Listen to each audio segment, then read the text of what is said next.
guys, welcome back to another video, and today we are going to be making some plum jam.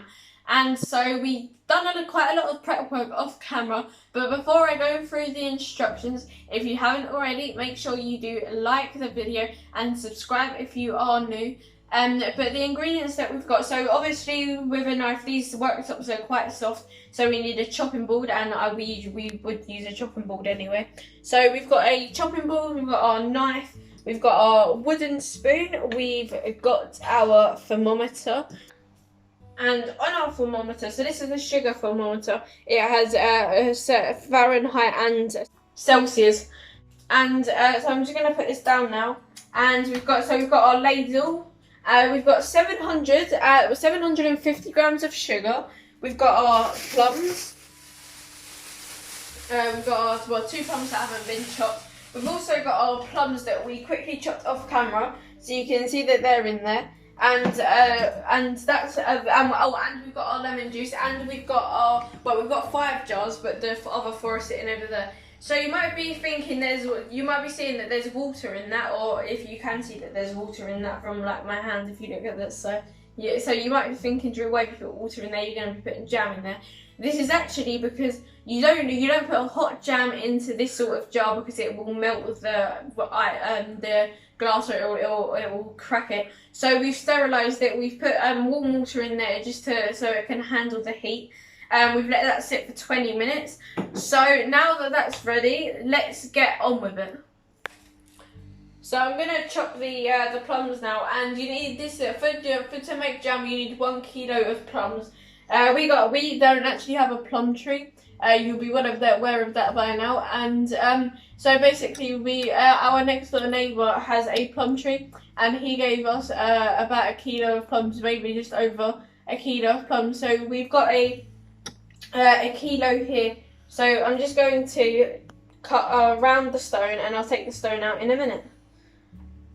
So whilst I do that, yeah, so you need 1 kilo of plums, as I said. Wow, the stone actually just came out as I chopped it. So you need to chop these into 8, so it'll be half, half and half again. So let me just do that quickly.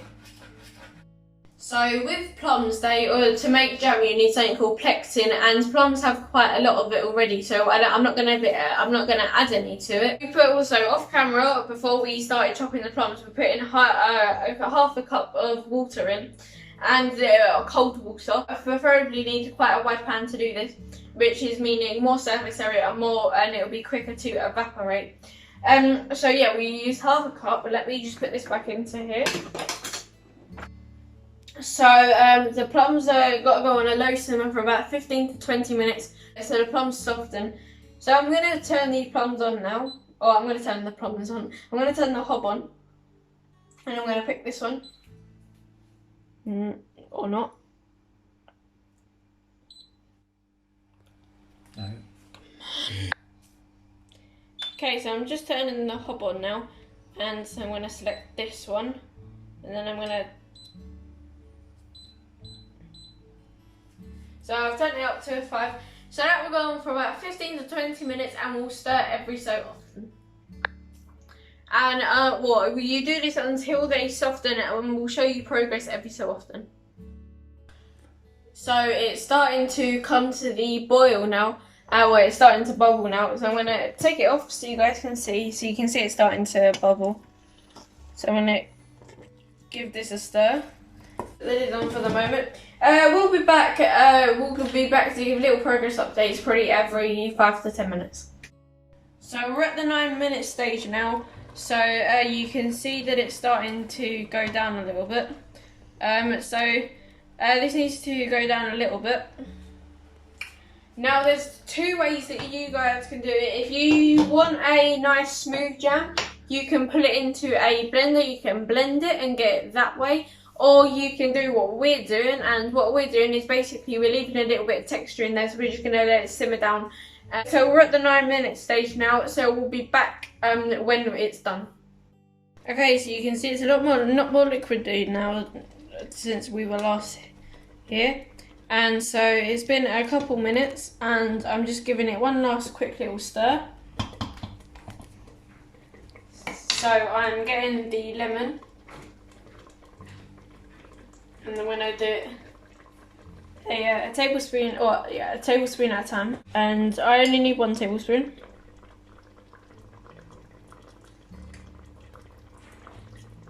Right. Granulated sugar. So we've got 750 grams of granulated sugar here, and I'm just going to add it in.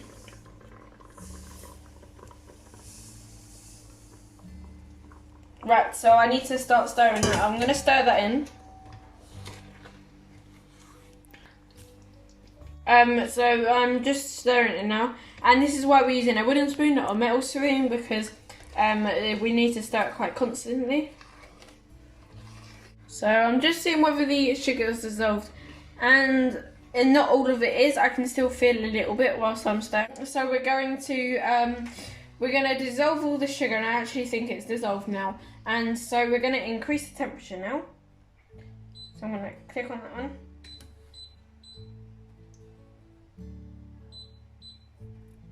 Right, so it's on a 9 now. So this is all good. So this is going to get quite hot. So I'm going to continue stirring it. It's important that you do keep on stirring it, otherwise it will catch at the bottom and start burning your jam, which is what you don't want.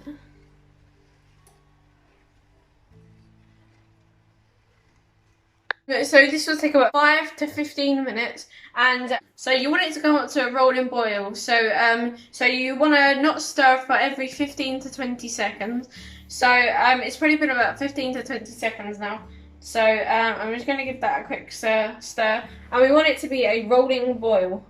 So I'm going to leave that for 15 to 20 seconds. So you can see the white bits that you can see is called skim, I believe, and basically this means it's getting there slowly. So and it is getting a lot easier to stir now, which is nice. So I'm going to leave that for another 15 to 20 seconds. We've got the, so my dad's just taking the skim out now. It says to do this on the recipe. So he's just taking the skim out. It'll take him a minute to do. But you can see it starting to boil quite nicely now. So we've got the thermometer in now, and we want it to be 104 degrees. So we're just waiting for that to happen. So that would probably take a minute, I'm guessing. So we've got it up to temperature, and we're gonna leave it for 10 minutes now. So we'll be back in 10 minutes to see what it's done. Okay, so we've let it sit for 10 minutes, and you need to do this so the fruit can equally distribute. And you can see the excess like foam / skim around the outside. My dad's just gonna try to remove that the best that he can.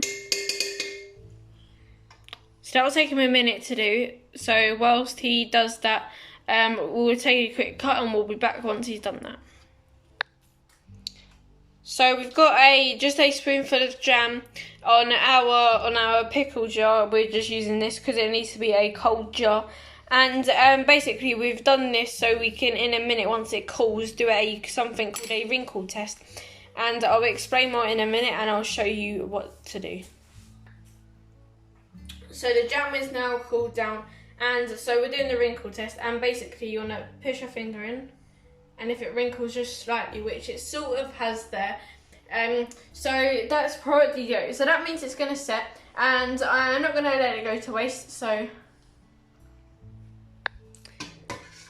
Okay, so my dad's doing this bit because it's going to be quite hot, and so we're just going to transfer it into this jar. So he's just adding it in now. So this will set over time.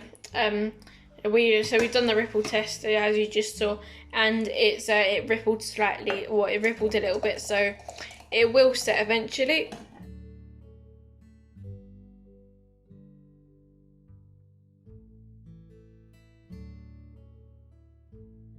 So it's about a week later, and so we've got our 3 jam jars and just a normal raspberry jam jar to see, so you can see the size difference.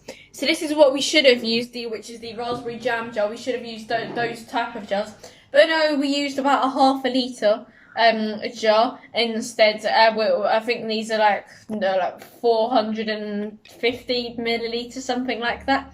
One of these jars to show you the firmness, and in this jar to show you what the difference is between the two. But let's just take a quick cut, open 2 jars because there I can't do it, and then we'll be back.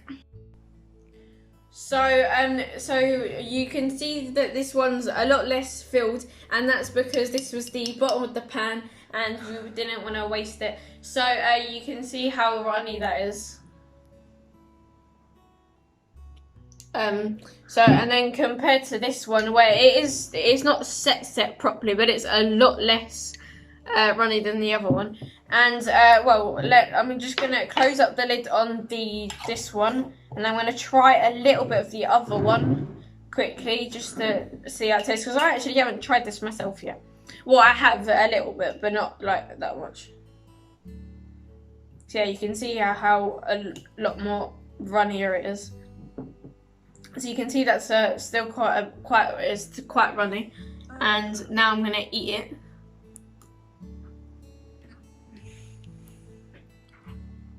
Yeah, it's nice. So next time when we do this, we'll boil it for a little bit longer, so the pecketing can set it a little bit firmer. But that is gonna be it for this video. If you did enjoy it, don't forget to like, share, subscribe, and as always, don't forget to slam that notification bell so you're notified when I upload my brand new videos. There's also 2 videos popping up now. One is the last Friday night update that we did, and the other one is the last harvest video that we did.